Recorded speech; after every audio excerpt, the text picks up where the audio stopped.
Oh, good. Hi, Jessica. Hi, Jess. Hi, Heather. Formal. Hello. Hi, Sweet Rita. Bubba. How is everybody?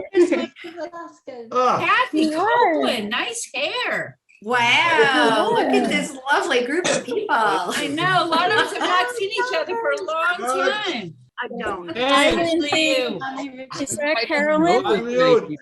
There's my brother. Hi, Chris Paul. JJ. I love the chaos. All right. They are. James and Tracy.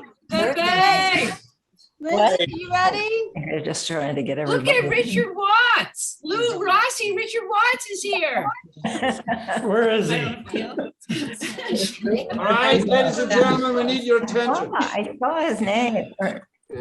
Hush, little baby, don't say a word. Okay. Hi, Cynthia. I think we should start with singing happy birthday for Tucker. Right. Okay. Everybody! Here, take center stage. Come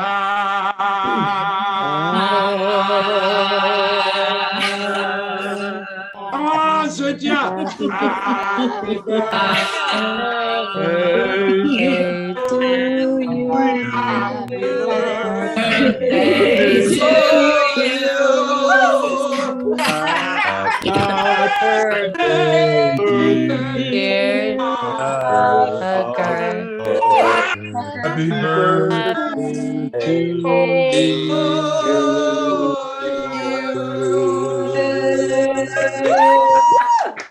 And then more. That's good. Yeah. Yeah. Okay. Emily, mute these puppies. All of them. Welcome every single last one of you. We're so thrilled. This is like way over and beyond what I would imagine. So thank you all for being here. And I know Tucker's happy about it too. So this is an experiment. Who knows what the hell's going to happen? We're going to be hearing from people both in Second Life and from people in Zoom. So if any of you are in Zoom and you can't manage both of them, the thing to do is to head just to Zoom, because that's where you're going to hear all of the content. There will be a couple of different speeches. There'll be some media. You'll get to hear Tucker talk from Second Life, and you'll also get to, there's some pre-recorded speeches, and then you'll see some of Tucker's media that he made over time. And then at the after that, there's a moment for people to, we'll open it up to the public, and we'll ask you to raise your hands, and you'll be able to also participate. So with that, I think we should go to Second Life. Okay, so I'm hoping you all can see me here in Second Life. Welcome to the Cape Able Art Gallery in Second Life. We're thrilled to have you here. This is my avatar. I'm called Citizen Kate. And this gallery exhibit is on a place called the Virtual Ability Island.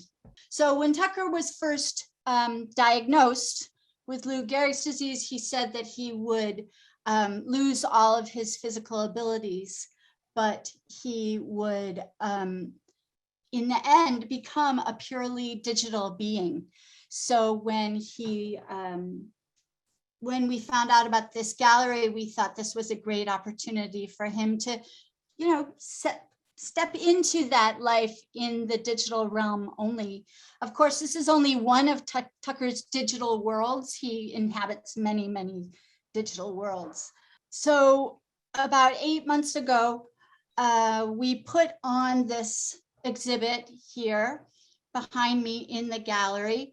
We were invited by a woman named Gentle Heron, who is the founder of Virtual Ability Island and the gallery manager, whose name is Treasure Ballinger. And both of them, without their help, we could never have done this. All of the residents at Virtual Ability Island have been so incredibly welcoming. We owe an incredible debt of gratitude to them. I think it's time for us to hear from Tucker about the exhibit. He and I collaborated with a filmmaker in Second Life named Draxter Dupre, and Draxter made a film called Art Made in Second Life about Tucker's work. So one moment, and I'm going to bring you to that.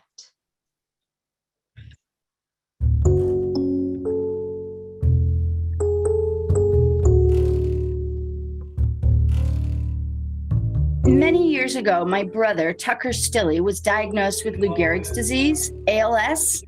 When he was diagnosed, he said, I'm going to lose all of my physical ability, but I'm going to become a digital being. I'm a huge project, like the f***ing pyramids, full-time medical staff.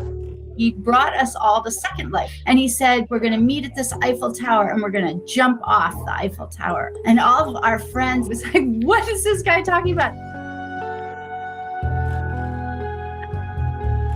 I would say it doesn't matter what you do, but it does. My brother's now lost literally every single piece of his physical ability, except he can still move his eyes. You know, work with it. He manages to continue to make artwork using an eye tracking device. I'm looking for the usual things: dynamism, joy, dread, numinous chaos, ambiguities that are strong enough to stand the test of living with it.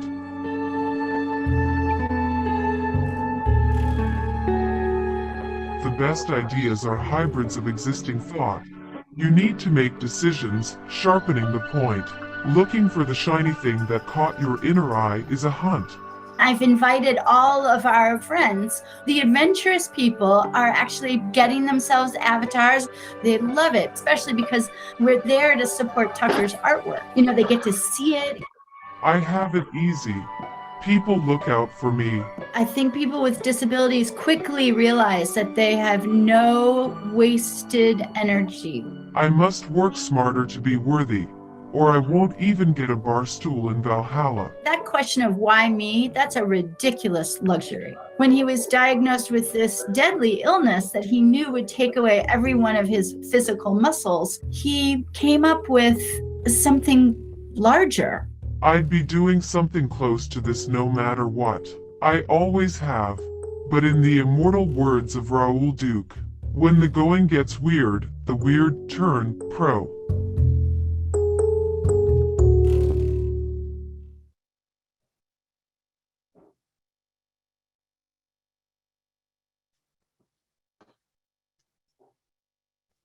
Okay, next up, our goal is to hear from our dear friend, Heather Anderson from within Second Life. And after that, we'll hear from Tucker as well.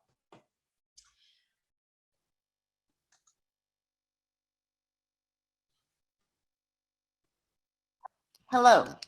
In the real world, I'm Heather Anderson. But here in Second Life, I am Velocity Halo Star. The reason I found Second Life was Tucker. Tucker loved Second Life and organized a meeting on top of the Eiffel Tower so we could all jump from it. I joined to make that jump, and my avatar needed a name, and that name also came from Tucker.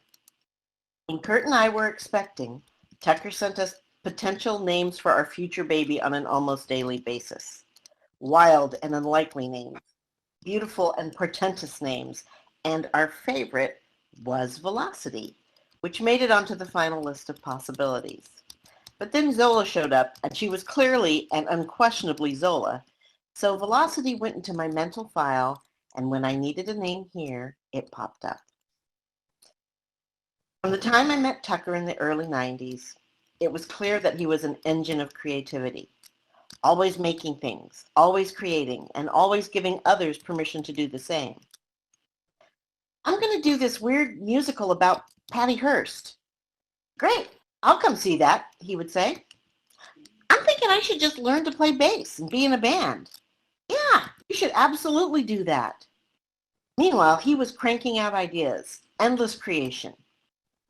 Once he became ill, though, it felt like that might stop as we watched him losing the ability to play mandolin or to build new instruments out of tape machines or to craft collages. But He continued to be the brilliant idea man and the funniest, sharpest voice in the room, and he continued to create. And then we lost his voice, and he found a way to use a new voice to keep being the sharpest, smartest voice in the room. And his ideas never stopped.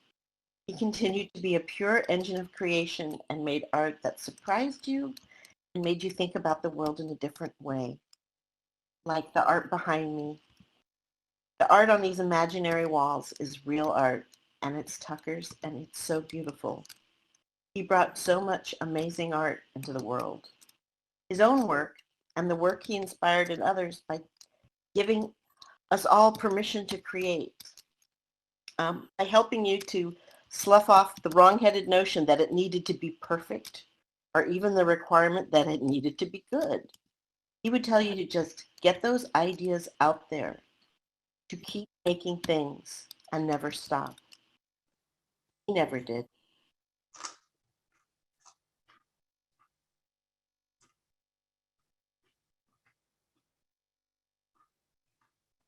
Most times I see my feet on the interlocking zig-zag bricks. I don't like their puffy porous puke pink texture, but their tessellation is pleasing, leading my eye away from my feet, of which I am rather bored. I am thinking about industrial design, which I acknowledge to myself is weird since pretty much moments before, I had been told I would die from the dreaded, incurable disease. 3 to 5. No appeal. You'll just have to take my word for it. I felt nothing. I saw my hands relax on the rounded Scandinavian modern armrests. Too heavy on the pillow sander, I probably thought. I must have looked into the face of my neurologist. My torturer. But nothing remains. I'm sure I smiled. The rug. The receptionist. Chipped black wood grain. Formica revealing particle board. The doorknob shutting the door gently, politely. Cane changing hands. Nothing. I'm surprised now. I really should feel something now. But not a self in sight. Sitting in the meaningless gazebo, I try to think back a few minutes. That should help me know how to feel.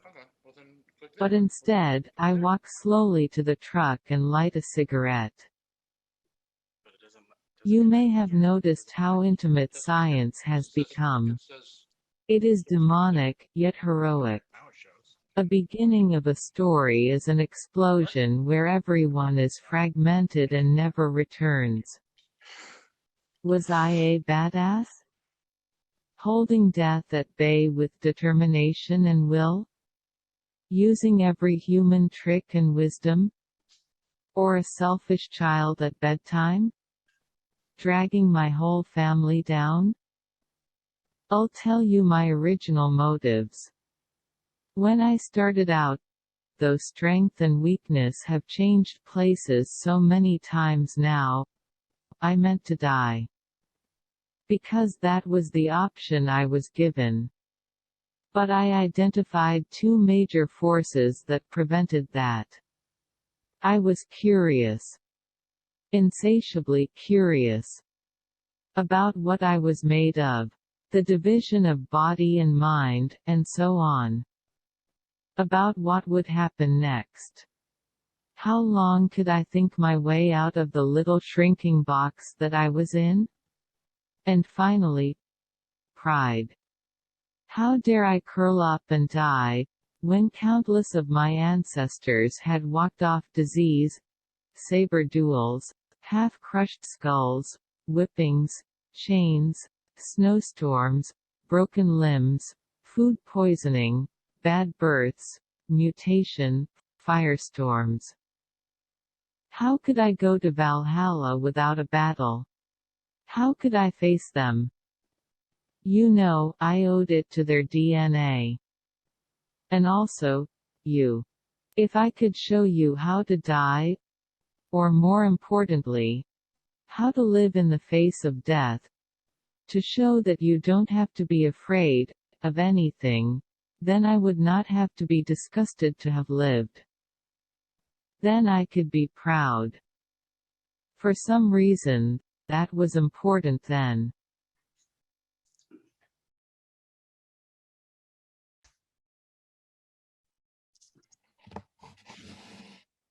So when we were putting together this gallery exhibit, Tucker and I worked on his avatar, and he chose that avatar and he chose that voice. And I like to think of this as his baptism into his experience as a digital being. That was lovely. Thank you for whoever shared that. Thank you. You're welcome. Okay, next up on our list is I think Lindsey Mofford. You're gonna MC the next 3 people. Are you prepared for that, honey? Hi, everybody. But none of you want to be seen. I want to first of all I'm overwhelmed at all of the love and to see all of you here. Many people I haven't seen for years. Many people I saw just last night. And Juno and I have noticed that there's actually so many people that love Tucker so much that there's actually not even enough room in the Zoom for them. So if you hear from your friends that say they couldn't get in. Kate, thank you for making the room entirely cry from those videos that you put together. And I had reached out to a couple of people ahead of time who have known Tucker almost as long as I have beyond his parents. I had reached out to Thomas Stenquist, and I don't know if he's still in the room. Thomas and I and Tucker all went to high school together at High Mowing, the Steiner School in New Hampshire. We all had Lou Rossi as a teacher who's here. And Alex Pittman is here, who also knew him, and Jerry Walker. There's a lot of people represented by the High Mowing community here, which was a Steiner boarding school in New Hampshire, where I first had the privilege to meet Tucker at 15 years old. So Thomas Stenquist, are you there? There he is. Yes. Hi. And those are his beautiful girls. Can you hear me? Yes. Hi, Jess. Hi, Jojo. Hi. So I met Lindsey and Tucker pretty much on the same day in the late 70s. We went to school together. Lindsey and I arrived at High Mowing as juniors, and Tucker was already a senior there. And I met Tucker my first day, and he was very warm and welcoming, which is kind of weird, I thought, for a young man to act that way. I thought, this guy's strange, but I liked him. He was really nice. He was a very likable person, and it was hard not to like him. And I thought, this guy is kind of magical, actually. I don't know if he ever knew that, really, but he was magical in my mind. And I thought I should capture him and get him to grant my wishes. But Lindsey beat me to it. And he granted her wishes instead. But I was thinking about, and then we were friends. We've been close. I mean, Lindsey's one of my closest friends. It's been 45 years, and Tucker we had a wonderful relationship. I could make him laugh. He appeared to really like me, and he was always he's so supportive. And he's the kind of guy that he would see you. He could see you. He could see you with who you were, with all of your warts, and you could see your weaknesses and your strength, and he never took advantage of any of that shit, like some people do. He would see you as you were, and he could also see you as you wanted to be seen. And then, which is unique. But he also would see you in his own special way that no one else could see you as. And for me, my selfish way, that's the great loss, this losing, I'll carry him forever.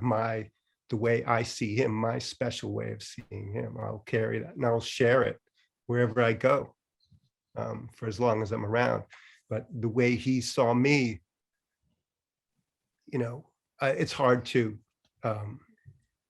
think about that. But, I thought about it, I don't want to think that that's gone forever, that special way. I think that he's taken it with him or shared it, and it's come apart and fed the universe, his vision of me, which was so amazing. Yeah, so I'm gonna miss him a lot. I always, when he was healthy, when he was in bed, I always enjoyed just being with him, and he enjoyed being with me, and we really didn't have to talk that much, which was really amazing. But he was really kind enough to give us Juno. He and Lindsey gave us Juno, which is, he's the kind of guy where you never say, oh, he reminds me of so-and-so, or so-and-so reminds me of him. No, that doesn't happen. But Juno reminds me of him, so I can say that, which is lovely. And so I think that's enough. I want to thank Lindsey. Thank you, Lynn, for giving me the opportunity. Thanks, Tom. Wow, that was beautiful. And I love the three of you. We all love the three of you very much. Woo! This is, all right. And then I was thinking about Joe Williams, who Tucker and I met. I went to Emerson College, but Tucker, we were living together. Tucker was actually crashing the dorm. And so this is in Emerson College in 1980, 81. I think he transferred in 81, and we became immediate friends. And then as soon as Tucker and Joe met each other, and we lived together in Boston, we lived together in Los Angeles. Tucker and Joe traveled to Bali and Taiwan, and in fact, we lived in two different places in Boston, in Cambridge and in Somerville. And Joe's also been out a lot over the years, saw Tucker, go from a young man to being bedridden. And so Joe Williams, are you still there? I am here. And that's his beautiful wife. He scored. I couldn't believe it that he did so well. My beautiful wife. This is not my beautiful life. Hey, happy birthday to one of the greatest men to ever live. Let's raise a glass before we start anything here. We have to have a celebration. As much as we miss and love him, everything has to be about celebration for him. And so I say to Tucker Stilley, happy birthday, my brother. Happy birthday, Tucker. Happy birthday. Happy birthday. All right, I'm not birthday, Tucker. as good as Thomas. I had to write some stuff down because I wanted to say some things, and I needed to make sure that I remembered to say them because I'm getting old and I forget. And I wanted to make sure before I said anything about Tucker, I wanted to acknowledge how incredible Lindsey and Cynthia, Kate, Hugh, all the family members, all the health aid supporters, all the people who kept Tucker alive with us while he had ALS. it was, nobody, as he said, when he got his death sentence, nobody thought he was going to live 20 years and live with ALS. And it was a special gift, and it would never have happened without the incredible sacrifice of you guys. And so I just wanted to start by saying thank you for keeping him with us for all those years and teaching, because he taught us so much about living and being, and and having him for all those years was special. And so I say thank you, much love to you for all that. So like Lindsey said, I met Tucker and Lindsey. I met Lindsey first because we went to college, and very quickly, obviously, met Tucker 40 years ago going to college. And when you talk about Tucker or Lindsey, it's always Tucker and Lindsey. Lindsey and Tucker, it's very hard to separate them, but I'm going to try and just talk about Tucker tonight, because that's why we're here. I knew right away, I loved in the video how he had mentioned Raul and Hunter Thompson, because the very first time I had conversations with Tucker, we realized that we were into each other because of Hunter Thompson, and how much we loved Hunter Thompson together. And one of the very first things I ever did with Tucker was he and I went to go see Hunter Thompson together at Boston University. And it was this crazy night of seeing him and going down and trying to meet him. And we kind of everybody was yelling at him, and we were like, it was just like a special moment that started our relationship. And it was like, I knew he was going to be a lifelong friend from that moment on, really, because it was when you met Tucker and you connected with him, you knew right away there was a specialness there. And I knew both Tucker and Lindsey, but I knew I was going to be friends with Tucker forever. So Tucker had this relentless curiosity about life, and he would delve into physical and metaphysical places others wouldn't wander. He inspired me countless times to join him, and I inspired him to go on adventures. And he was fearless. He would do things, there's a good one. He was fearless, and he loved to poke and prod and to jab and search for the treasures of irony, for the unique corners of the weird, the wonderful. We bent our minds together with substances many times and came out the other side and ended up in crazy places. And I loved going on adventures with that man. He just he would not shy away from the awkward or the oh, that might not work. No. With Tucker, you were always going and taking it to wherever it was going to go to. And I love that. And, I got to live with both Tucker and Lindsey for a long time, years in Boston, years in San Marino. And that was special because when you live with people, you get to just spend a lot of time hanging, just being, and you're not doing things. You're just kind of existing. And he was really good at that because he was everything had an adventure to it with him. It was just, he was always kind of there to make him and to make the situation more of an adventure and more curiosity and more figuring things out. And one of the things that was said about, the work, about how he looked at work, and doesn't matter if it's good or bad, you're just doing it, and you're moving forward and you're doing it. And that's the way he was, not just with his work, but with the way he was with the people that he loved. And I love that about him. We had some crazy, things happen. I just wanted to mention a couple of very specific times.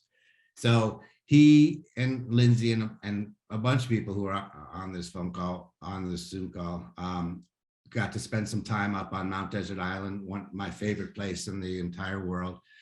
And we were climbing one day, and one of our great friends, so there's like 3 of us up a cliff, and Tucker was still on the bottom. Lindsey was on the bottom. There's like 3 of us, and our good friend Lori fell off the cliff, literally fell 60 feet down the cliff, landed right next to Tucker, kept on tumbling. And, you know, we're freaked out. We're climbing down. I get down there finally, and Tucker is taking control of the entire situation. He never got unhinged by the calamity of life. Like, crap would be going insane. And he always kept his head about like how to deal with the calamities of life. And it was like, you know, it was like one of that moments. He helped get us out of that situation the best we could, you know, off that mountain, and get Lori to a hospital. And it was awesome that, you know, it was just a part of him that I loved. Calamity never unhinged him. So when I was living in San Marino, there was an earthquake, the Northridge earthquake. And like, so this was a fairly large earthquake. I woke up in midair out of bed, and I ran outside because I had no idea what you're supposed to do in an earthquake. And we all run outside, and Tucker and I are naked outside, standing outside the house, and nobody else comes out of the house anywhere in San Marino. It was like just us. And it was like the entire grounds were shaking. It was like, and I had never been in it. And I just love that moment with Tucker where we're standing naked, and he was just so, it was so great. I just love that moment. The Halloween party where Tucker and Lindsey and I went as Booch's Golly. And I was Booch's, Tucker was Booch's, and Lindsey was Golly. And I don't know why Tucker and I had this fascination with Booch's Golly, but we just shared this incredible, weird fascination with this man named Booch's Golly. And it was like just one of those small things that was just crazy. One time he took me scuba diving. He was like, you know, we both love scuba diving. He's like, we have to go scuba diving. And he goes, let's just go get some equipment and let's go to the beach in Malibu. We'll just walk off the beach and we'll just go diving. So we go and we get some equipment, but we didn't really get enough equipment, and we don't have any weight. So he goes, let's just get rocks. So we like get rocks and we put them in our bathing suit and all around us, and we're like diving with these rocks, and the rocks are falling out, and then we have to hold each other, and we're like keeping down, and it's like this in the kelp farms. It was just, and like we found this octopus, and it was just this beautiful moment of diving with him. And he loved diving, and I loved diving. We loved the underwater. It's just great. And we got to go to not Taiwan and Bali, Lindsey, Singapore and Bali. And I took Tucker on a job, and we got to go after Singapore. We got to go to Bali and do some diving and do some crazy stuff in Bali. That was awesome. And I loved that we got to spend time in this foreign country, both of us for the first time, having those moments. But, you know, for me, I mean, having lived with him, it wasn't like the big moments that defined who he was for me. It was like just the mundane stuff, the normal small stuff, you know.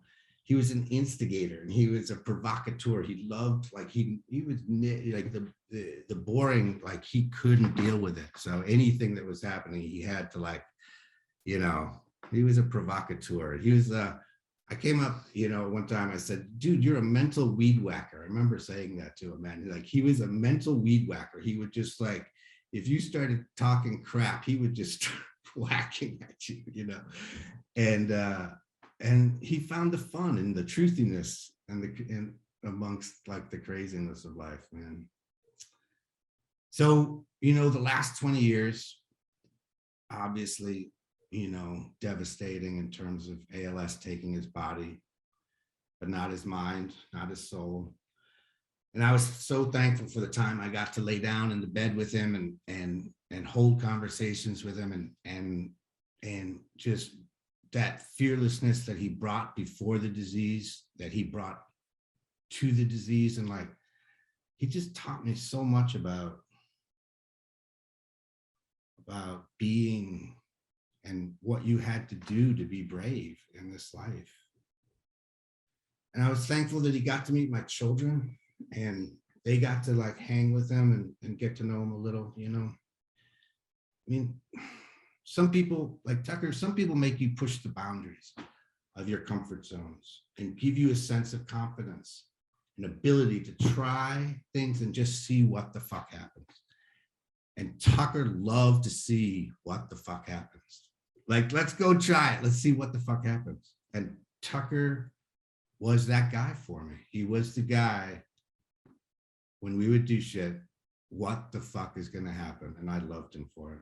I love him and I miss him. And I'm a much better person for ever having known him. Tucker Stilley, happy birthday. Thank you, Joe. Beautiful. And okay, I'll try to remember Singapore, right? No, yeah, Singapore. Details. Yeah.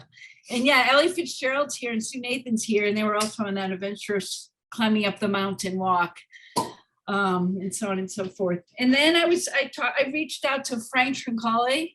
Frank and Tucker and I, we met each other through actually an Emersonian that a lot of people here knew very well, named Andy Bariff, who we sadly also lost about 3 years ago. And there's some people here who were very close to him. And so I reached out to Frank because there was a party and we had Frank had a roommate and we decided to have a multimedia party. That's where we have slides, and Tucker and I used to do that a lot. We did a lot of work in slides and music and live theater. We did it both with bands and we did it with traditional theater, and we'd sometimes do it at parties. And so we're doing it at this one party, and this guy Frank's there, and Frank's also a musician, and Frank had lived, it was a house in Alston, and Frank had a sound studio that was already built. And as soon as Tucker and Frank laid eyes on each other, they've been absolutely inseparable ever since. We lived together, we hung out, we did dozens of projects, live theater mostly, with a lot of people, including with the American Repertory Theater in Cambridge, and lots of people. We did lots of work. And then Frank and Tucker drove across country when Frank moved to Oakland. And then we lived all together in a loft in San Francisco. And Frank has been so dear through all of this. He's been, anytime we needed anything, Frank built and was there, and emotionally a very huge friend to all of us. We love him very much. And now that I've said everything he wanted to say, maybe he's still here to talk. Frank, are you there? Hello. Yeah, you just told the story, gave all the backstory. So there we go. No, Andy Bariff did introduce us, and was at a time when I think we were all kind of exploding. We had a lot of energy to be out there, and I met Lindsey and Tucker, and I was very impressed with their union.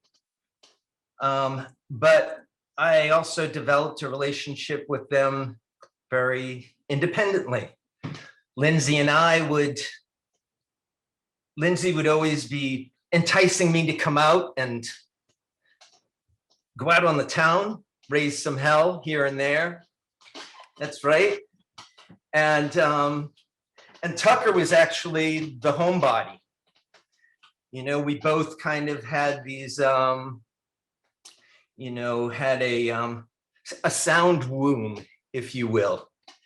And we found a lot of solace in the sound womb. He would invite me over there, or he would come over, and we would spend a lot of time exploring music, exploring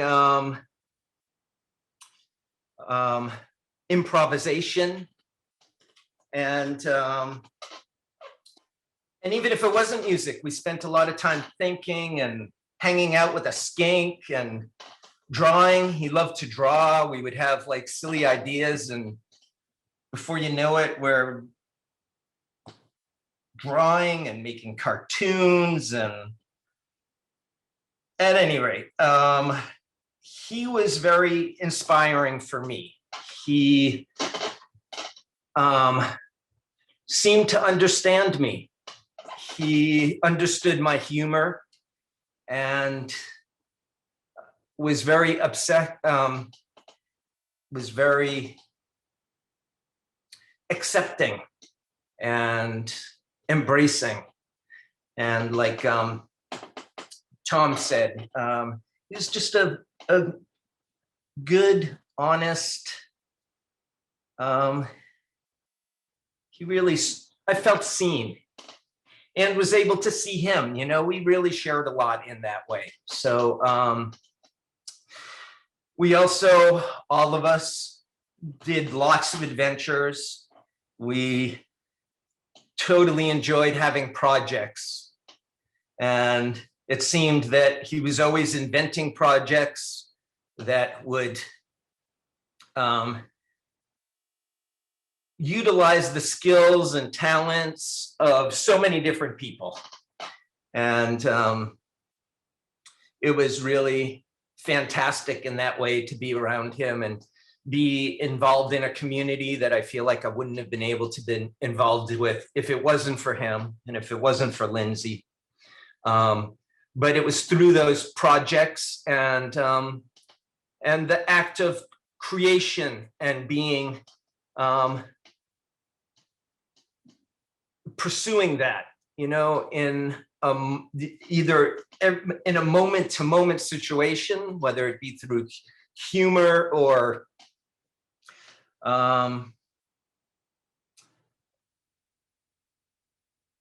performance.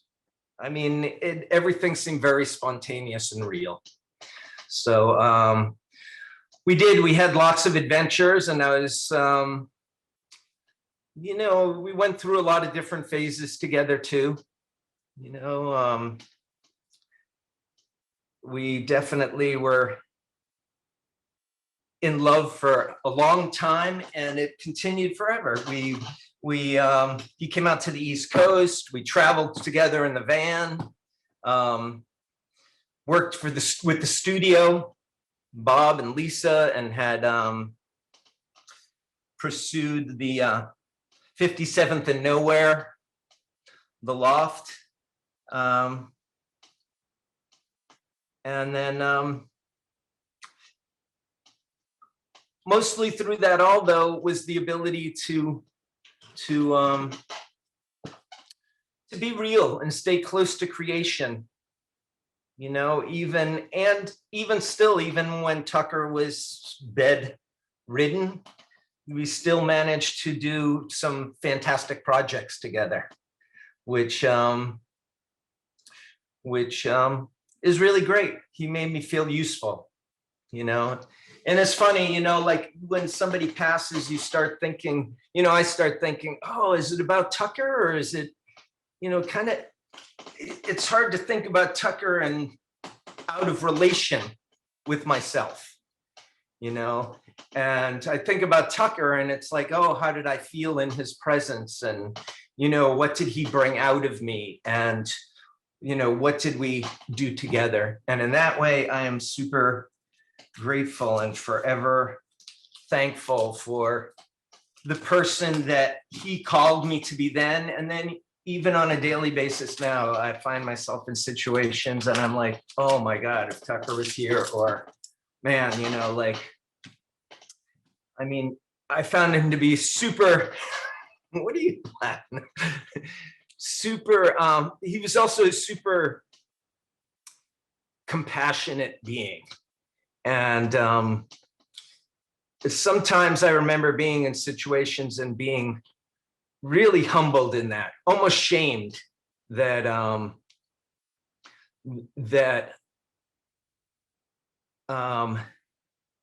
just in awe of his ability to be compassionate and empathetic of others, and I still strive. If I could have one thing, that's what I would like strive to really, really be. So at any rate, I mean, one of the most fantastic things, I don't know, I've been looking at recordings and people are pulling out pictures and all this sort of stuff. And Tucker was quite a showman. You know, he really liked to perform. And my experience of Tucker was really closer to, was when he was closer to creation, you know, and I felt like a lot of times in his performance, he thought about it really heavily and strongly, but I don't know, I feel really blessed to have been in situations where he was just like, you know, this close to creation. It was just like flowing, and he was just inspired. And yeah, so I don't know, is there some way I can play a recording? Is that okay? Yeah?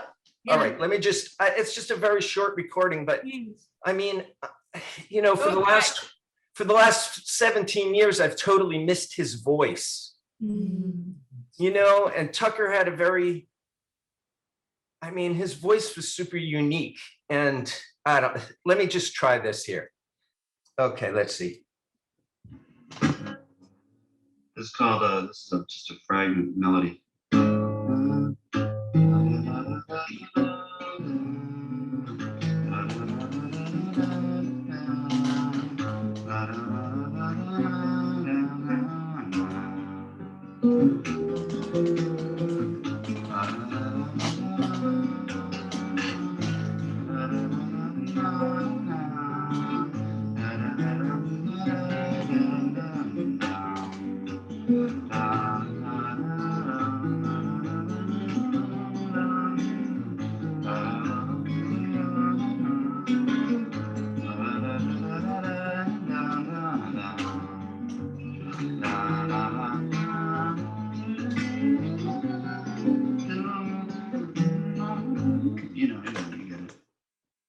So, I mean, I don't know, that's like, he'd probably be embarrassed to play that, but I mean, these are his sketches. This was like him in his notebook. And I really feel like, oh my God, that was like, you know, you can really hear it in his voice and in his guitar, how he was just like in the moment chasing something, you know, and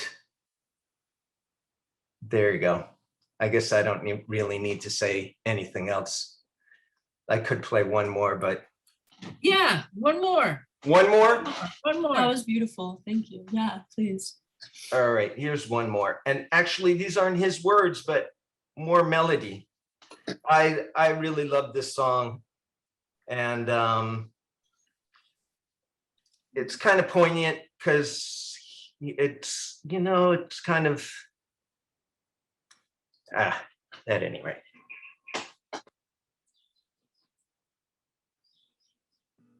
Many flowers born to blush unseen, wasted sweetness on the desert air, on the desert air. Full many a flower was born to blush unseen and wasted sweetness on the desert air, on the desert air. Full many flowers born to blush unseen, wasted sweetness on the desert air, on the desert air. Full many a flower was born to blush unseen and wasted sweetness on the desert air, on the desert air. Full many flowers born to blush unseen and wasted sweetness on the desert air, on the desert air. Full many flowers born to blush unseen and wasted sweetness on the desert air, on the desert air. Just so you understand, flesh unseen, your blooming is a thing like other things, a thing like other things. Just so you understand, flesh unseen, your blooming is a thing like other things, a thing like other things. Full many a flower was born to blush unseen and wasted sweetness on the desert air. So I think I can say that Tucker's sweetness was not wasted on the desert air, for sure. So I guess I'll just leave it there and send it back to you guys. Thank you, Frank. Thank you. Oh, my goodness. I like just to say that if Keith Kerman is here still. He used to make these beautiful scars called Bardot. And we had a little campaign thing that I think Michael Grover, who I don't think is here, started. It was like, use the Bardot for lots of things. We never realized it was for tears and snot and that it can be shared. Yes, yes, yes. Thank you very much. So Kate Still, this is just very. Thank you, Lindsay. Kate Stilley, I believe that you know what's next on your plan. Yes, I have a plan. Okay, next up, we're Wait, gonna. Kate, I want to say one thing. Oh, Jesus. It only lasts 30 seconds. Okay, you got 30 seconds. Okay, so Tucker once claimed that he knew how to play the triangle. And I said, yeah, right. So in Beethoven's Ninth Symphony, there is a triangle in the fourth movement. So on the day before he got married, I said, okay, we do Beethoven's Ninth Symphony in San Francisco. And I gave him the job to play the fucking triangle. Well, I instructed all the people around him to make sure that to wake him up after about an hour and a half so he can actually hit the goddamn triangle. So they did wake him up and he looked at me. Is it now? Is it now? Is it now? And of course, he missed it. No. Yes. Okay, onward we go. What do you know? It's true. Okay, so next up we have 3 more recorded comments. One from Tucker's dad, Hugh Stilley, one from Tucker's brother, Philip Stilley, and then we'll finish up with Juno, Tucker's daughter. And after that, we'll have a public speaking moment. Okay, here we go. 60 years ago, about to the hour of when you were hearing this today on the 25th of October, I got a phone call from my mother and she said, now. I took off. I went down on what you know as I-5, but then in those days was called the Santa Ana Freeway, and went to Santa Ana to meet Hugh. Was his first name.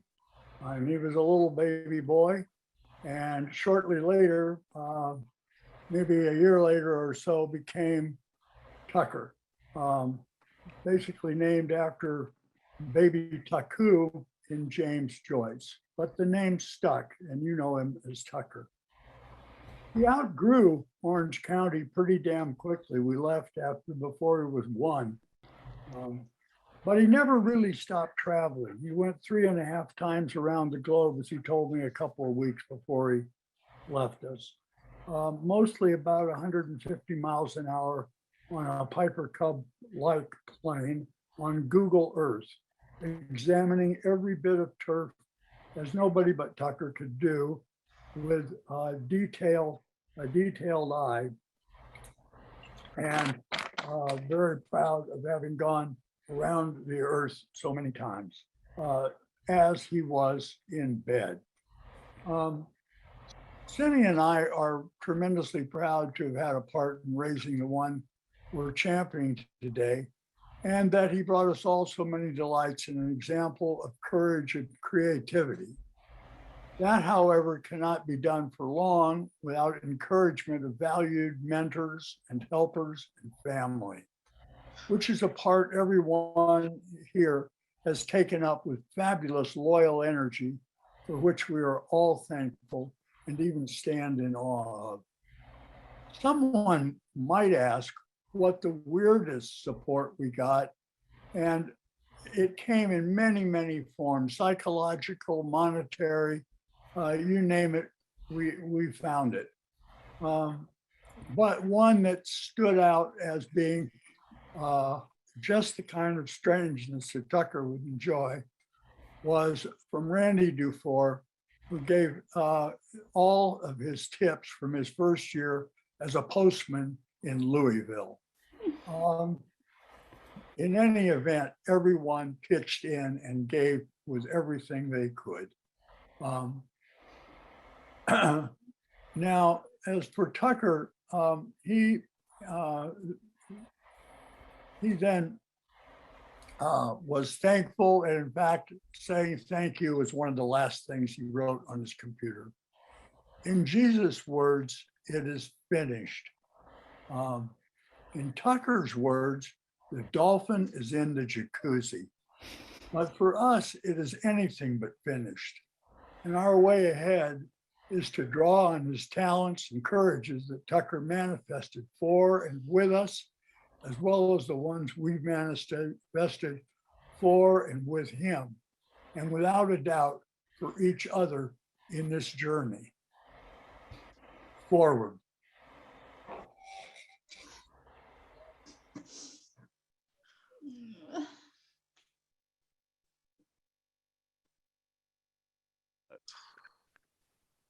Okay. Goodbye, Tucker. You're the best big brother that anyone could have hoped for. If it weren't for your valiant efforts, I shudder to think how many of us would be unroadworthy. You're the strongest and most patient man that I've ever encountered. I can't really believe how much fun we had. You were a gift to all of us, and I was lucky enough to have a front row seat for all of it. The performance of a lifetime deserves an ovation that I cannot overstate. Thank you for everything. Truly a class act until the very end. Until we meet again, your little brother and biggest fan. Philip.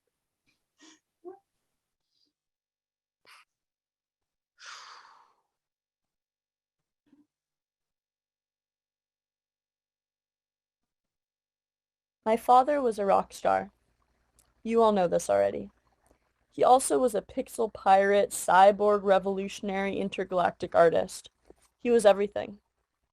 He taught me that to define is to limit, that the beauty, tragedy, and ridiculousness of life is always worth living. He taught me that weirdness is to be embraced. He saved freak as the ultimate compliment. I would, without a doubt, call him my biggest inspiration in this universe. Tucker really was the most brilliant person I've ever known. I'm the most grateful for his true, non-judgmental open-mindedness. Growing up with him as my father was so incredibly fun and beautiful. There are really no words for how special of a person he was, of what a blazing life of adventure he led. No words for how important he was to me, and to so many. He's really my favorite person ever. When Tucker was diagnosed with ALS, I was very young. There was no before or after, only different forms of him. And in each form, he was the best dad at every moment. Now, he's in a new form. I'm eternally grateful for my childhood. It taught me the importance of strong community and the power of deep and true love, the interconnection of friends and family. My dad told me, death isn't sad or scary, it's just embarrassing. We are so lucky to have had him in our lives as long as we did. He was so cool. I feel like he would have been my candidate for who we should first introduce any visiting aliens to show how crazy, passionate, smart, and funny humans can be. I'm so happy to have known him. I'm so proud to be his child. In his unofficial memoir that I stole from my parents' archives a couple years ago, Tucker writes, I pick up the rock, the obsidian tear, and put it in my pocket. A desert cricket starts the evening song, and I walk down the riverbed into the violet darkness. Thank you all.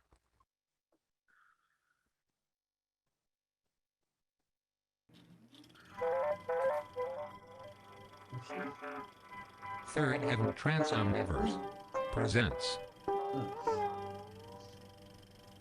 The Permanent Record.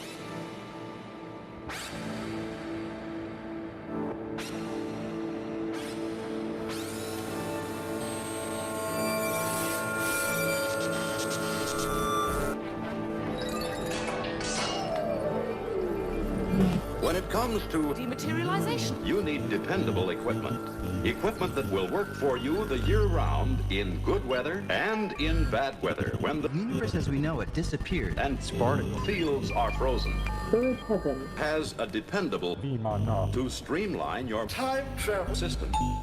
This is designed for creating standing water in the middle of time. it's smooth and clean in appearance.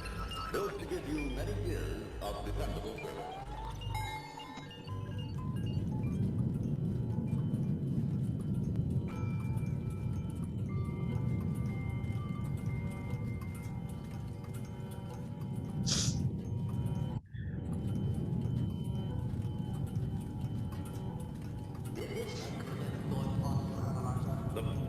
Has ample power for up to thousands to millions of cycles per second. tubular steel booms. Give them plenty of strength, yet do not interfere with your view of galaxies and the universe.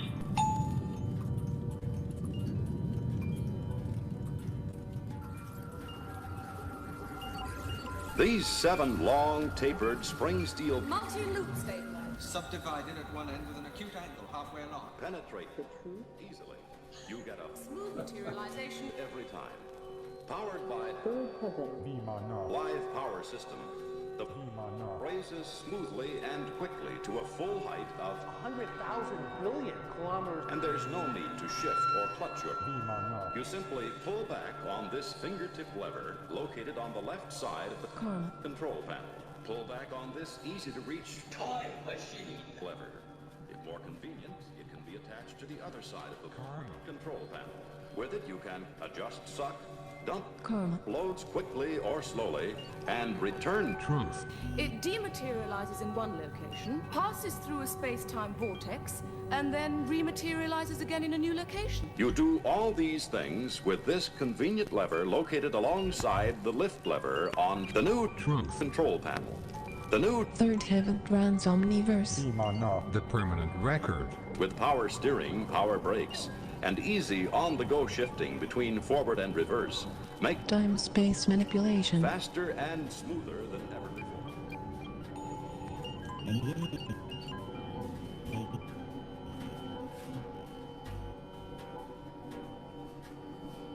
Now let's take a close look at The Permanent Record. has many convenient features, such as Paradox Reconciler.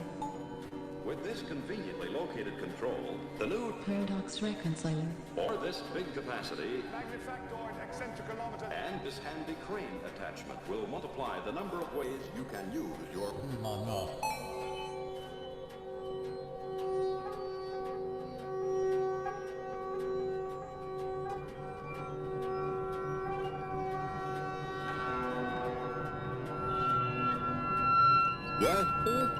has a to match your needs to a T that are not only convenient to use, easy to mount and take off your but also strong and ruggedly built. They have a heavy steel frame and treated wood sides and bottom securely tied together by angle iron ribs, forming a rigid have armored rolled steel side flares and a slanted adjustable arch pipe which protect The Permanent Record. against damage when Changing form without warning.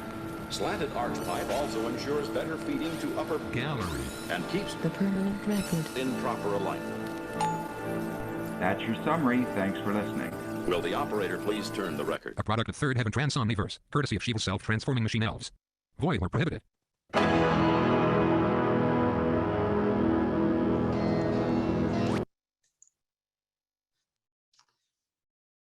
Whoosh. Okay.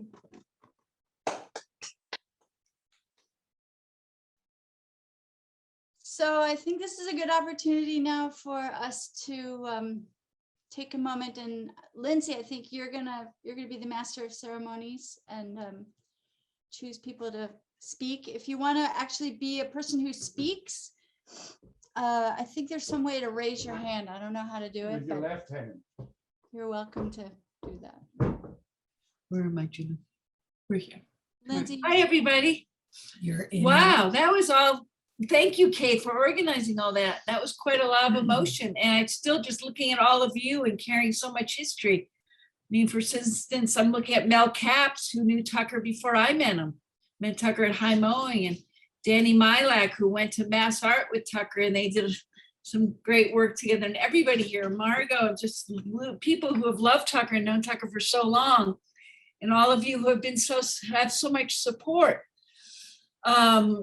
That we really couldn't keep Tucker going, like was mentioned by Joe and Frank and stuff, without all of both your physical help and your spiritual help, and sometimes it was money, and sometimes it was actually being there. I mean, Frank, who spoke earlier, is one who built the monitor that Tucker used, and the sliding door and the ramps, and just all of it. It's been quite a thing. And Jojo Mulkern is here, who was Tucker's first college crush, even though I was already with him, let me just say.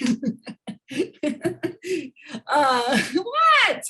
Anyways, it's really, you all have such amazing stories to say.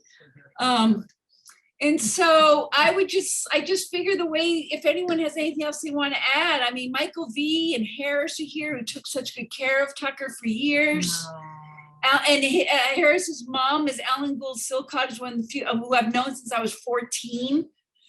So there's just so much history here and so much love. Obviously, that's why you're all here, and it's a little bit overwhelming. Judy Robbins and Tucker and I once went to a wedding in Connecticut, and God knows what went on down there. Wasn't there about a motorcycle accident or something? I can't even remember. Julia St. Pierre's here. I'm just so many. Todd Miller, Sue Nathan, everybody. Linda Sawyers, who was our dorm counselor, who Tucker and I used to have to sneak out of the dorms at High Mowing. And Linda was kind enough to sometimes look the other way. Thank you, Linda. No. So I don't know, whoever wants to have something to say. There's Lorna Ash, of course, and Jeffrey, you've known I think forever. So if oh, you can, hands. yeah, Okay. raise your hand. Okay, so or there's just one speak. right there. That's been up for a while. So I think, yeah, Philip, Philip wants to speak. So if you want to. Okay, thank you. I just wanted to share a few stories about Tucker. Tucker was 13 years older than me, and when I was about, I think, 11 or 12, he took me from Toledo. He and Lindsay packed me into the car, into the Dart, and we decided to go off to Boston. And on the way there, we took a wrong turn in Pennsylvania. I think it was the same year that Halley's Comet was out, because I seem to remember him making a joke about it. But I sleep very heavily, and I fell asleep in the back of the car. And I woke up to the door slamming and hearing either, I think it was probably Tucker saying, "Let's get the fuck out of here." We were stuck in Pennsylvania, and he had just passed a kidney stone in a Burger King bathroom while the carburetor was broken, and we had to fix it. And I slept through all of it in the back seat. That's something that stuck out in my head as at least a story that I wanted to proliferate. The other one that he told me was that he at one point fixed a hydraulic jack with sardine oil. And I found that to be fairly amusing. Emotionally, I'm kind of in limbo. Every day after he was diagnosed, it was like every day might be the last day. We didn't know. We had no idea he would, last as long as he did in bed like that. And every day could be the last day, And so it was like looking over the same cliff with my brother and going, "Yep, there's that cliff." And now that we've gotten past that, I feel like I've walked off a map. I don't really know what kind of world there is without Tucker in it. He's always been there. I mean, he's been like always there. I mean, I don't know how to be. I feel like I just landed here. But I do know that he had tremendous influence in everyone that's listening here, his life at some point or another. And I know that I miss him, and it hasn't been that long, and I'm deeply saddened often when I think about something that I want to share with him and I don't know where to send it. I want to thank everybody for showing up, and here's to Tucker. Go ahead, Cynthia. Go ahead, Cynthia. Listening to all of you speak about Tucker's impact on your life, I'd like to share the idea that the soul chooses its time, its place, and the people to which it will incarnate. What better proof how strong this idea shines a light on how we connected to him. We are all here together as it was meant to be. That was beautiful. Thank you. Ellen, did you want to say something, Ellen? Well, Harris does, but good. I'm really grateful for this gathering. And Kate, you did a great job, and it's so nice to see all of these faces. Go ahead. Okay. It's less that I have something that I want to say, but just that I have something to say at all. I think it's really funny that you said that my mom raised her hand because she didn't, and I was just thinking in that moment that, like, anyway, just like our brains connected, that's all. So I thought it was funny that you said that you said that one of us helped for years, but I was helping a lot at your house during those last few months. And I feel like there's too much to say. I just want to preface by saying I feel like the first time I met Tucker was when I was like 11, maybe. Mm-hmm. Yeah, or younger. Yeah, like the first Halloween Or the Thanksgiving. first birthday party. Yeah. I just remember a lot of Easter egg hunt, maybe. Yeah, it was either Easter, it was Halloween, we were carving pumpkins, or it was Thanksgiving was the first time that I met Tucker. And honestly, at that point I didn't really know how to process what was going on. And it was really overwhelming for me, like as a child, to be in the same room as him because it was hard for me to wrap my mind around what he could be going through in that moment because I'd only known him when he was in the bed. And so I really want to say thank you to Frank for playing those recordings. That was amazing because I've always wanted to hear his voice. And so you really just opened up the world for me in terms of what people have gone through. And when I was hanging out with Tucker, I'm gonna say, sorry if you hear animals fighting in the background. When I was hanging out with Tucker, we talked a lot about music. And he played a lot of music for me, and I had shared a lot of music with him as well. And we talked about all kinds of things, really. He gave me a lot of encouragement about just moving through life. He reminded me of how young I was all the time because I'm just stressed out about unnecessary things, and he was just always right there. We laughed a lot. We laughed about a lot of really dumb language. And I want to say that I'm especially glad that I got to spend that time with him and to get to know him more because over the last couple of years, a lot of people that I've known have passed away who I didn't get a chance to get to know as much as I feel like I should have and as much as I wanted to.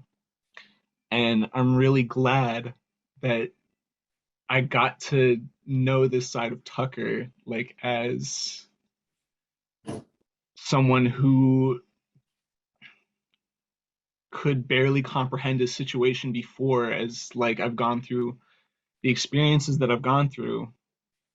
I'm glad that I could take time to really feel what it was like to be present with him and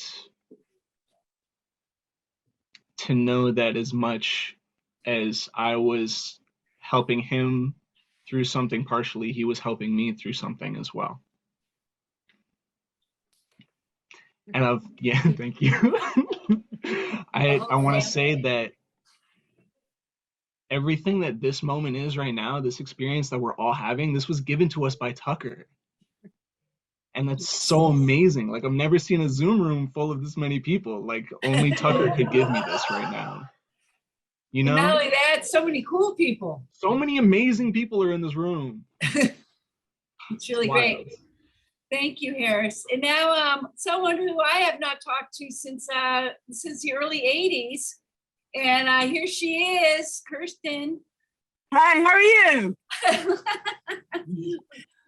We all went to Emerson together. Actually, Tucker never went to Emerson, but no one knows. No, I just want to say a few things. Not a lot, because I only knew Tucker for about a year, a little over a year, because I was in Emerson for 2 years. And then I took off to New York to study, and then now it's 2:30 in the morning or 2 o'clock in the morning here in Spain where I live. But I had to join and say hi to everybody and say hi to Lindsey. And the one thing that stuck out in my mind always was listening to Tucker play the mandolin. I used to love listening to him play. I could listen to him play for hours. And I remember that was my introduction into that instrument. And every time I hear it, I've always thought of Tucker. I've always thought of Lindsey. I've always thought of them as the most ideal couple because they were always there for each other. And he will be missed, but he will be remembered with a lot of love, Lindsey. And I'm sure everybody knows what I'm saying. And I'm really glad I woke up to join you guys. Thank you. Nice to hear your voice. It's great to see you, and blessings to all of you guys. Ellie Fitzgerald, the one and only, the amazing Ellie Fitzgerald. So I just wanted to say a couple things. I mean, similar to that, I feel like I've known Tucker for a long time in all his incarnations, but actually met him through Lindsey and the Coffee Connection, which is a lot of people have met through the Coffee Connection. But first time I met Tucker, we needed a drummer. There was a bunch of us playing music and we needed a drummer. And so Lindsey's like, oh, my boyfriend will drum for you. So he came over and picked me up. We went over there on his motorcycle. He had this Yamaha. It was like 100 degrees out. It was really hot. And we got down into this basement and start playing. After a little bit, Tucker turns to me and he goes, I had this little studio amp. And he goes, that amp sounds just like a stack of Marshalls from a quarter of a mile away, which was very like much the way he talked. And it was so unique the way he had this really peculiar way of describing things, like with a laser focus in like 2 words. That was, I don't know. I mean, I've never met anybody that talked like that before or since. I mean, and then, you know, like everybody else said, he was really unique too in making you feel heard. He had this way of sort of looking you in the eye when you were talking to him, and really listening and really kind of supporting you in some, whatever it was, you know. And also he was like one of the most curious people I ever met in my life. He was like, you couldn't out factoid him. Like, he knew so much weird stuff, and you'd bring up this really obscure shit and you'd be like, oh yeah, blah, blah, blah, blah, blah. You know, he'd know about it too. And you'd be like, how do you know about diatoms? Oh yeah. So many crazy things about him that were just really fun, you know, like the way that he sort of looked at the world. But there was another aspect to him that I just really loved too, which was hanging out with him was kind of like walking through the on a trail with a dog, where they like run way up ahead and then they run back, or they wait for you at the top of the corner or whatever. He was always like kind of a little bit 2 steps ahead of everybody else. Like you'd be like, oh yeah, let's go do this. And Tucker would be like, mm-mm. Like, then you'd be like, how come? Oh yeah, that's right. Because da-da-da, you know? Yeah, he always, I remember one time he had a crazy Halloween party at Brookline Ave, and I happened to be watching him for some reason. I don't know why, but anyway, there's some crazy dancing going on. And he just I watched him sort of slowly inch his way over to this lamp that was in grave danger of being like completely smashed, and just sort of quietly like walk it over into the corner, into this like safe corner. And he just was I just always remember that's like the way he was with people. He sort of look ahead and be like, here, let me move this obstacle out of your way so that you can do what you need to do. And then, you know, there was other, like, even when he got sick, there were things about him that were just sort of so crazy and unique. Like when he was in his wheelchair and you'd be standing around talking in the driveway or whatever, and he would suddenly turn around and take off, you know, on his thing. You'd be like, what did I say? It's like, oh no, he just does that. You know, he just gone. And then he would come back later and be like, so where were you? And he's like, oh, I was chasing a coyote. I'm like, you were chasing a coyote? He goes, yeah, the coyote can run faster, but the chair doesn't get tired.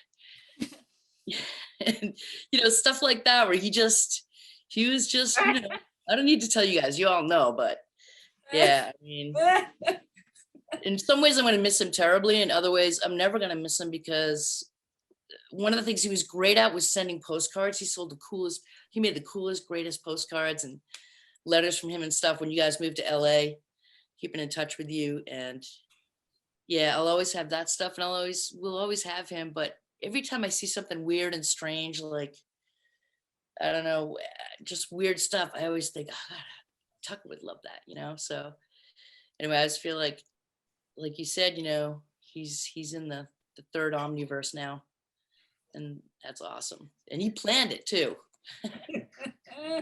That's all I want to say. Cheers, everybody. Wow.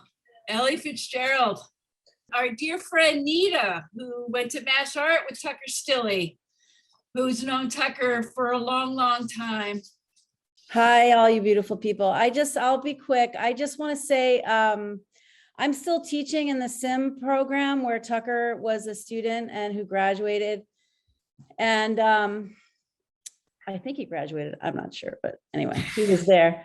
And I want to say that Tucker is my go-to inspiration when our students are frustrated or complaining or feeling like they can't create or stuck in some way, or maybe there's some hardship with collaboration going on in the program, or there's sort of a black cloud that descends upon the program, which happens periodically. And that's my cue. I get a little message from Tucker in the back of my mind, and he's like, yep, I'm up. And so I'll bring Tucker up as an example. Sometimes I'll show a video about Tucker or his work, or I'll tell the story of Tucker, or I'll play the video that he made when he won an alumni award in the program. And it usually is followed by stunned silence, which another friend of ours, Ron Wallace, who also passed away with ALS, used to say that the preferred response you want after presenting an artwork is silence. And you know, the students meditate for a minute and then they start asking all kinds of questions, and it's always just really inspirational. So I'm going to continue to do that. So Tucker is going to remain a member of the SIM program as long as I'm there. And I want to thank Tucker for that. And I also, just the other thing I want to add is my 2 daughters were here earlier. They're 17 and 14 now. And they've come to visit Tucker a couple of times at the house. And those visits have been absolutely transformational for my children. And they've learned empathy and a lot about the big picture through that example in very short visits. But you know, they talked to Tucker and Tucker talked to them, and those moments have been really transformational. So I just want to thank also Tucker for that. Bye, everybody. I love you all. Thank you, Nita. Thank you. Oh, that was beautiful. And you look beautiful. Jay Hollenbach has a great story of how he met Tucker, but he also probably has lots of other things to say. Jay? I mean, one thing that is so interesting is how everyone's experience of Tucker is exactly the same and yet uniquely their own. The first time I met Tucker, I'd spoken to him on the phone and begged him to do this sound design on a film that I was doing, and I wanted this musique concrète piece done. So anyway, I met him outside of the editing bay where the editor who recommended him, Kip Brown, and I were working, and he pulls up in his car, is exactly like his voice sounded, and circles me in the car with this grin on his face of just pure mischief, and then finally stops. And I knew I'd like him immediately. And that's the kind of person that he was. He always made anybody who met him feel like they were his best friend. Because I felt like that, and I knew I wasn't his best friend. Starting with Lindsey and going on down what was, I was sure, a list, because he knew all these amazing creatives. When I go to a Dare Street party, I just have my socks blown off that I was even there. Because everybody there was uniquely gifted. It was just mind-blowing. But anyway, I'll finish up. The main analogy I can make about Tucker is the thing we were both into, of many things, because it was really hard to find things that he didn't know about, but it was really easy to find things that we had in common, like our love of Norse mythology.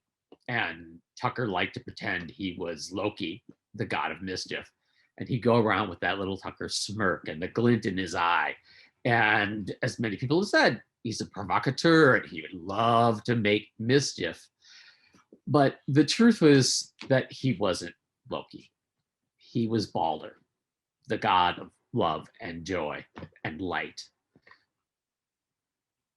And his mother Frigg went around the entire world and asked everything, animal, vegetable, mineral, not to harm Balder, because everyone loved him so. And the only thing that she overlooked was mistletoe, because mistletoe was so young and so innocent, no one could imagine it hurting anything. And Loki, when Loki goes from mischief to evil, he shoots Balder with a dart, and then he's gone.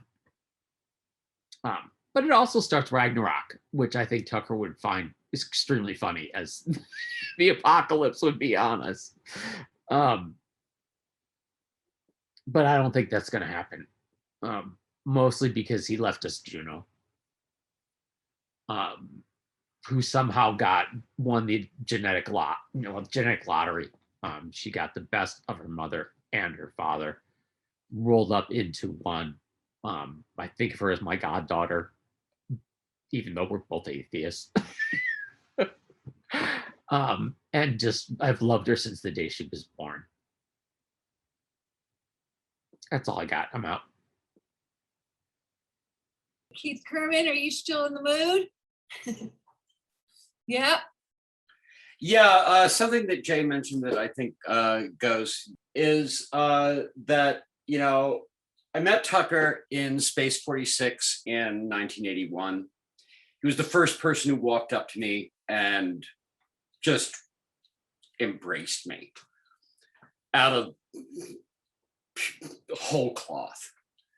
And it is through Tucker that I have been blessed in my life with the most enriched ohana of family and love, of people who have enriched my life beyond measure. And it's all Tucker. It's Tucker was the center of it. He brought us all together, and it saw the beauty in all of us and shared us all with each other. And that's what I have to say about Tucker. Thank you. Live from the vineyard, Jeffrey Hi, Craig and Jim Lorna Bug. Ash. Woohoo! I can't think of life without feeling so entwined with Lindsey and Tucker and Juno and so many people here. And it's such a beautiful thing and been such a beautiful, wonderful ride. And Frankie, I just want to thank you so much for playing Tucker's voice, because it just, I mean, just went so deeply into my core. And I always aspired to have that thing that Tucker had about singing and performing. He had such a natural ease about it. And I just was always in wonderment of it. But it made me think about this moment, the moment that Juno was born, and I was blessed to be there with Tucker and Marisa and Lindsey, of course, obviously, and Lindsey's mom, Julie. And it was a bit of a harrowing, situation for a while there. And Lindsey ended up in the bathtub, and Juno was born, and it was just incredible. We were all right there, like around the bathtub, like right over the whole thing. And as soon as she came out, Tucker spoke, and Juno's head just whipped around and looked right up at him. And his voice is something that we've all missed so much, but you don't realize until you hear it at that moment.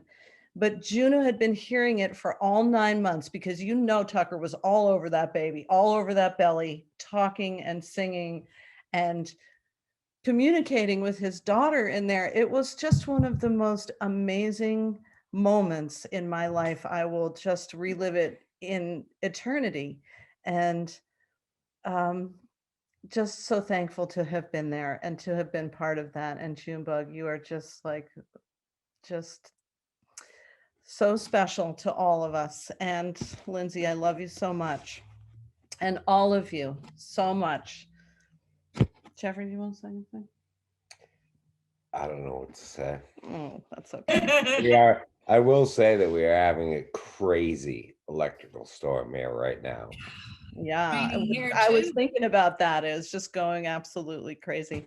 Tucker's laying down rain. It's even raining in Los Angeles, right, Lorraine? Yes, Isn't I it also heard raining in Los Is it Angeles? really? Yeah. Tucker is giving us all of it. Well, there are so many stories and so many things and so many, wonderful memories of Tucker. He is forever present within all of us, and in this universe, he's all around me. I feel him all the time. And yeah, love you all so much. Love you, Lorna. Love you, Lorna and Jeffrey. And then I see Eric Mofford, who I guess unfortunately was cut off for the first half. We only can have but we're so glad to see you now. My brother Eric, who's known Tucker a long, long time. There you Yeah, I've known Tucker ever since you've known him, Lindsey. Maybe a couple of weeks later, because I first met Tucker when he threw a snowball at me. When I was up at High Mowing, way back when I think you were 15 or 14, Linz. Anyways, the story I'm going to share, and listen, it's great to see everybody here. I mean, it's really some faces I haven't seen for a while. It's kind of like an old Thanksgiving gathering. When Tucker first found out he had ALS, I decided that it would be worthy of doing a trip to Hawaii. So we all went to Hawaii. Juno was a young one. By the way, Juno, that was outstanding. You in the aquarium. And I really loved everything you said, of course. But so Tucker and I were drinking way too much wine, sitting on the beaches of Hawaii, watching the storms come in, and I was just sort of overwhelmed by the fact that he had ALS and what that meant, and and at the time, he was like, "Well, at least I know what I'm going to die of," which so many of us don't know, and that was his reaction, and he says, "But I don't know how long I'll live, and I may outlive you, Eric." Well, he certainly outlived a lot of people that we didn't expect him to do, and which was incredible. But the one thing that I really took away from that, and I'm really feeling that tonight, is that Tucker, as Jay mentioned, was not necessarily a big believer of sort of the basic religions. His thought was that when he shared, is that life is about having a ripple effect, and a ripple effect is what makes your life extended. And I think Tucker, as far as any example, is somebody who has really shown the ripple effect of all your lives, that what it would have been like if you hadn't been involved with Tucker, and where our lives were, including myself. And our lives are all better for it, in my opinion. And I think that that's one thing, if we ever can take away from this, is that we ourselves have that ripple effect, and take our ripple effect and take it beyond this, and have an effect for other people in a good way. So I think if I've learned anything from Tucker, it's the ripple effect. Love you all. Beautiful. So there's this lady who lives next to us at Adair Street, and she raised her 3 children, and we watched her raise them. And when Juno was a baby, everyone else in San Marino had their fancy strollers or their really cool things. But there was Tucker walking down the street barefoot, holding Juno just on his shoulder. And her name is Lorene, and she's here right now with her beautiful daughters here. I haven't seen her son Preston, but her beautiful daughters are also here. Hi, Lorene. Hi. Well, I think some people stole my thunder, and I was going to mention several things, including the walking down the street. But I did want to say that, no problem. But I did want to say that, the ripple effect, I'm sort of on the outer circles of the ripple effect. I don't feel like I'm on the inner circle, but it is a tribute to Tucker, that a neighbor down the block, living in sort of a different world, the finance world, basically, and kids who are older, really have found that we found that Tucker and Lindsey and Juno were simpatico. We just did feel a connection. And because my youngest child is a couple of years older than Juno, that's how I kind of got to know both Lindsey and Tucker. And basically, that was really my first impression before we had kids, before they had Juno. I didn't know them too well. Everybody was working hard. And then I saw this guy walking down the streets of San Marino. For those of you who have been on Adair Street, there are not too many people who walk barefoot, bare-chested, with a baby in a diaper, with one hand holding. My desk faces the front, so I can see everything that goes on when I'm at my desk. And I thought, oh my gosh, that baby's gonna fall. What's that guy doing? He was walking around there all the time in the hot sun. And I remember that. And as my daughter grew up and became friends with Juno and would play over there, I got to know them through their Easter parties. And when Tucker became bedridden, with the ramp being developed so that they could rollerblade all around the house in the backyard. And I thought, wow, that's very clever to be able to do that. And to see Tucker whip Juno around in that wheelchair, going in wheelies around the front, in the middle of the street.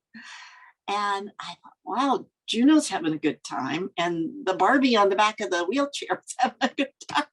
But I'm like a little nervous for that little kid out there. But I think one of the things that I took away is, you know, we all know people who have been ill and the conditions that they live in.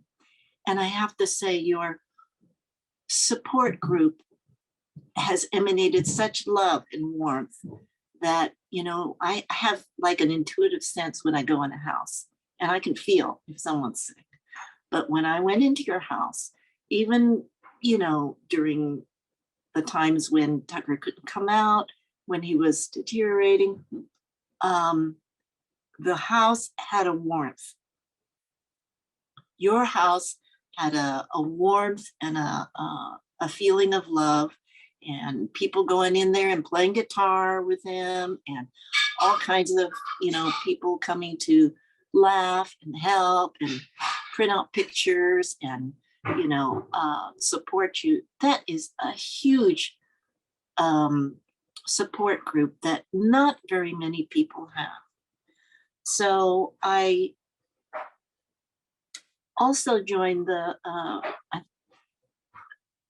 was it Eric who just spoke, or the gentleman who just spoke about the ripple effect, that, you know, grief is love. So that is the wonderful thing, to know that there are so many people who are grieving, but who love Tucker. And grief is also, it's love with no place to go.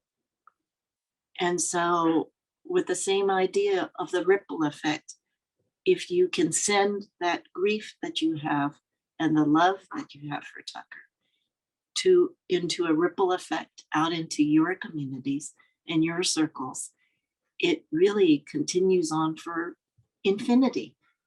And that's the wonderful thing for Lindsey, for Cynthia and Hugh, for everybody, and Kate, and for Juno especially, because I am so amazed that under those conditions that you, Lindsey, strong woman that you are, have been able to, with Tucker's help, raise such a wonderful, caring, and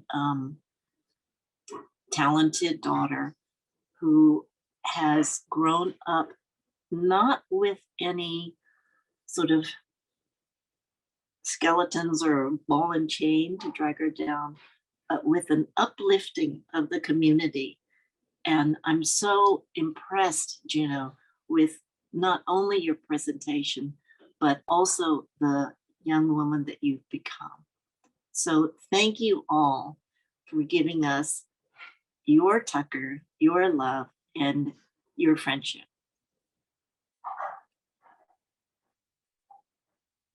Here, here. Here. We're there's some people in the room here and there. They're also saying, Lorene, how beautiful that was, and how here, how much we all, and really, Thank you. it's Well, that comes from Caroline and me too. I know Yeah. Caroline's still on, and Zandy was Yes. on earlier. Yes, I saw her. And it's really, I mean, so many of the people here represent so much of the community you're referring to.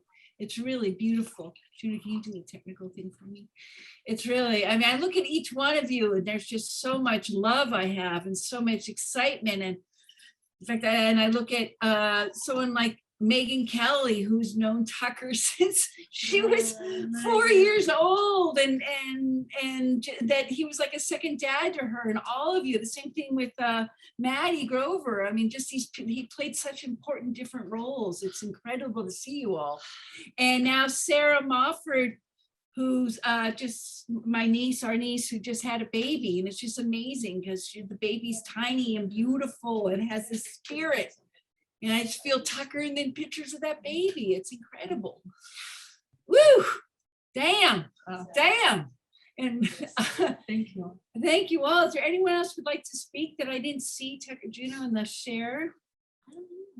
So Oh, My goodness. And it's so intense to see some of you who I just want to see again so closely. I'm looking at Bob and Gay Schmidt, who I love so desperately. It's like just looking at them like, oh my God. And by the way, I also want to say that I love all the people who are wearing Jangalooly, all the people who are wearing Tucker's beautiful necklace that Rachel Holloman's sister and Tucker made together. And I love it, like people like Megan and Sue Nathan that wear it all the time. Buddy Judge is in here, he wears it all the time. And oh my goodness, look at you all, Martha Sweats off. Ah, Alex Pittman, that guy's even go back to high mowing before I was there. Oh my goodness, so I don't know, I mean, David Reale, don't you want to talk about the time that you and Tucker saw the UFO? Or look at, or No, but I will say this. That was a funny story, but it's been played out, I think. The funniest story is the earthquake that I was with Tucker with. But I just want to say this, I was always in awe. Every time he turned around, he was doing something different. People were talking about his voice. And, you know, there was just a truth in the tone of his voice when he spoke to you. And he was just so real. If he was happy, he was happy. If he was mad, he was mad. He made no bones about it. He was just Tucker. And I had to learn patience with Tucker. Once you get on the eye thing talking, because I remember he would start to type and I would like jump ahead to figure out what he was going to say. And then without even, you know, he couldn't move his head. So he'd just look at me out of the corner of his eye, you know, like, you know, I'm not done. And I was like, all right. So I just had to learn about that. But I'm so happy to see everybody here and all the love that's coming out of everybody for this really exceptional man. I mean, that's what Tucker was. He was a real man. And you just can't take that from him. But we did see a UFO. And for days after, he sent me little videos of the thing that looked like it. And I just couldn't believe it. At first, I thought he was making up because we were taking a little weed there. But no, it was real and we saw it. And I'm so glad I had that experience with Tucker. I wouldn't have wanted to have it with anybody else. That's all I get to say. But so there's a nurse, Michael V. And we call him Michael V because I have a hard time pronouncing names that have lots of vowels. And Michael V first came to us. It was just when we were deciding to find people that Cynthia and I couldn't do it all. And Philip was there, he was trying to help us and Kate was trying to help us, but it was just too much. And we were trying to figure out how to expand. This is like the nurse care. And it was before we had any government assistance. And Kate Stilley had this great idea of like, okay, why don't we put up posters? I'm like, oh yeah, sure, at the colleges with nurses. She goes, no, let's go to the Buddhist centers. So Michael V comes in through that poster. And the first thing Tucker asks is at this time, Tucker still is still in a wheelchair. He doesn't have the vent. This is like 2008, 2009, maybe 2010. And Tucker says, so how long have you been a Buddhist? And Michael V says, I'm not a Buddhist. Well, where do I start? Yeah, I didn't go to the Buddhist temple at all.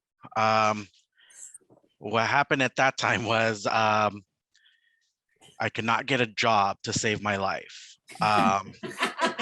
McDonald's wouldn't hire me. Starbucks wouldn't hire me. They were just, I kept on getting turned down. They were like, you're too overqualified. You take out the trash. I'll just take out the trash. I just need something. And my friend who goes to a Buddhist temple, who did Shambhala, saw the posting that Kate put on the wall. And he goes, well, I just pulled this down and why don't you try and give that a shot? And that's how I met Tucker and the family, the Adair Street family. I would say it was like an instant connection for me and Tucker. he had this ability to tell you exactly what he was thinking without saying it. And I just had this, I can't even explain it. I'm sorry, and I'm trying not to get choked up either. You know, he didn't ever have to ask me for anything. I always knew when he needed something. I always knew when to just leave him alone, let him do his work, let him do his art. When he wasn't wanting to talk to anybody or anything like that, you know, we had this connection with one another where we just gave each other a look like we just knew what the other one was thinking. And in so many ways in so many ways, he was like another family member to me. He was, I don't even know. I considered him kind of like a godfather or a mentor of some sort in that way because of that. Juno, Lindsey, you guys are gonna forever be my family, no matter what. Juno's always gonna be my monkey. And you know, whenever you guys, if you guys need anything, just give me a call no matter what. Tucker was just an amazing person. I still miss him. Like I've told Lindsey, I hope he visits me in my dreams, because I always feel like that's where you see the people that you love the most, especially when they've gone and they're no longer physically here. That's when you get a visit by them, and you remember why you're so in love with them, in a sense. Sorry, try not to cry. Yeah, he was a great, wonderful person. He was too smart for his own good. You know, he always knew something. You couldn't ever, well, at least I totally agree with Jay. It's like you couldn't bring anything to his attention that he didn't already know of. So just when you think you had something, it was just like, nope, yeah, he knows. Him and I used to talk about movies, martial art movies and stuff like that. We used to talk about a lot of different things, music. And yeah, he was kind of just like another brother, another uncle, and part of my family. My family still asks about him. You know, when I told them about the news, they were all crying. And you know, they told me to let the Stilleys and the Moffords know that if you guys need anything, just give me a call and they'll help out as well. Because you guys gave me the chance, and you guys gave me that chance to be that for Tucker, that, you know, his, you know, be that person to do the things for him that he couldn't do any longer. And I am forever honored to be that for him. Amazing man. And I love you all.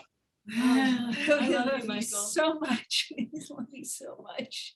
And thank you for all those Christmas times that you helped me put up the tree. Yeah, when you took away my desk. Oh, yeah. Look at, my God, Mary's here. Oh, my goodness. I have a high mowing story, but I don't know how to work the machine. Can you hear Well, me? we can hear you, Lou. We can hear you. Okay, do you want to hear it? It'll take about 4 or 5 minutes is all I think. Please, Lou. Okay, well, this is, I have to describe the situation before we get Tucker involved in this, but Tucker definitely ran the show here.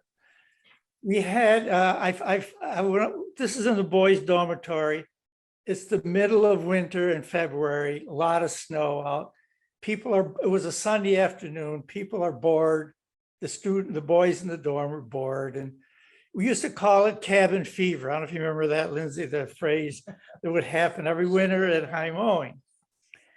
So let me get, okay. So anyway, I walked into the one of the two boys were in one of the rooms. I walked in and they had these frozen fish sticks on their bed. So I knew instantly what happened. I said, okay, you guys went over to the kitchen, broke in the freezer, thought you were getting some ice cream and you got frozen fish sticks. They said, no, we went out and bought the frozen fish sticks. I said, come on. You know, of course, teenagers make crazy stories. I said, you'd have to go to Nashua, which is 20 miles away, to get frozen fish sticks. In the middle of winter with all the snow, cold, everything else. Well, Tucker heard this going on. So he came in and I don't know, I mean, this happened so many years ago. And of course, we knew Tucker when he was a student in Detroit.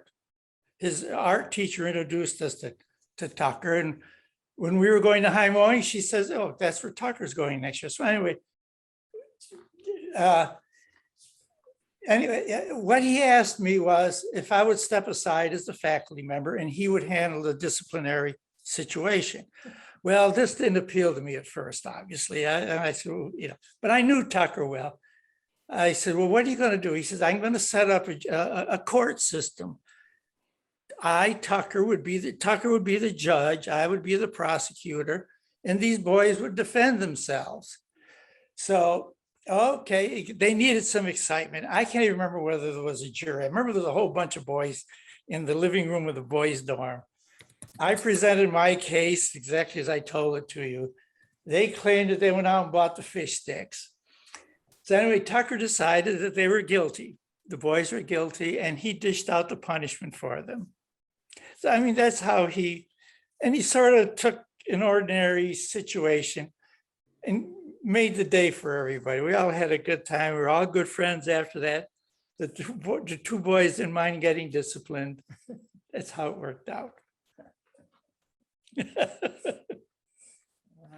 That was Tucker.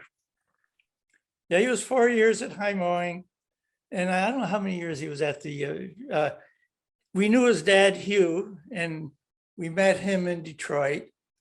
And I don't know how many years Tucker was at the Detroit Waldorf School. He was there for at least a couple of years, I think. Yeah, I think Cynthia's still here. She might be able to know, but yeah. Look at you all. You all look, it's been so wonderful to be with all of you. And I just want to keep this going forever. But thank you all for showing up. Really, it's amazing. And thank you, Carolyn Kaler, for the use of your Wi-Fi. And I don't know, I just can't wait to see you all again. Tucker, can you hear me? Yeah, we can hear you. Oh, there it is. Cynthia's going to tell us how long he was in Detroit. Yay. I think they're having dinner. Cynthia! Tucker was in What I do? Wi-Fi freezing. the first grade through the sixth grade with Dorothy Garrison. Yeah, Dorothy Garrison, yes. Who's talking? That's Hugh Stilley's wife, I think. That's his mother. His mother. Dorothy. Yeah, Dorothy was Hi, Cynthia. And Lou, of course, was there as well. Yeah. Yeah. I'm just gonna roll one more little Oh, video yes, please. that Yes, is this is a nice. tribute to every single last one of you. It's what Lindsay called her, what Lindsay and I Emily. call Emily edited this. Emily Mofford. and Emily Mofford edited it. So we'll end on parallel play, and there are no words. There are no words. No words. Happy birthday, Tucker. Happy birthday, Tucker. Happy birthday. Okay. You guys. Happy birthday, Tucker. Happy birthday, Tucker. Happy birthday, Tucker. Happy birthday, Tucker. Birthday, Happy birthday, Tucker. Happy birthday, Tucker. Happy birthday, Tucker. Right, chapter 87, schools and schoolmasters.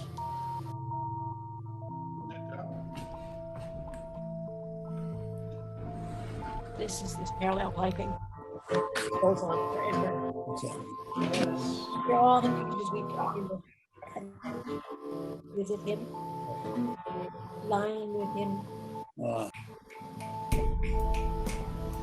Yay! But I missed most of it, and it's the end of a tape. Nice work, Frank.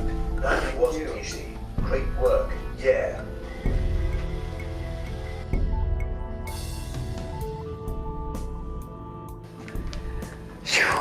God damn it, I knew you were gonna do that.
I've always loved listening to him play and listening to him practice. Almost because he stops. And then kind of that one little piece that rings through. I like it. You know, they practice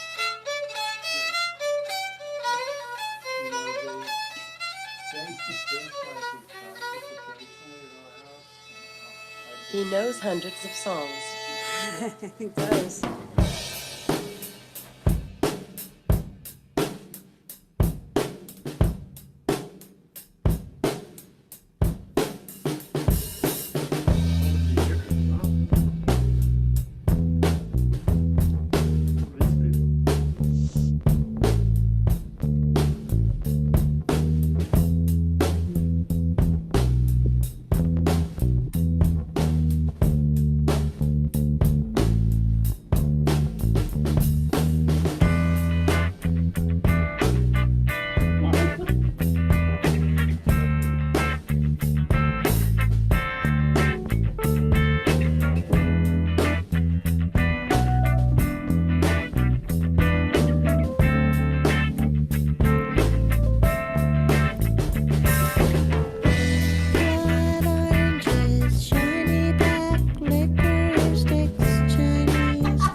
Keep singing, Nino.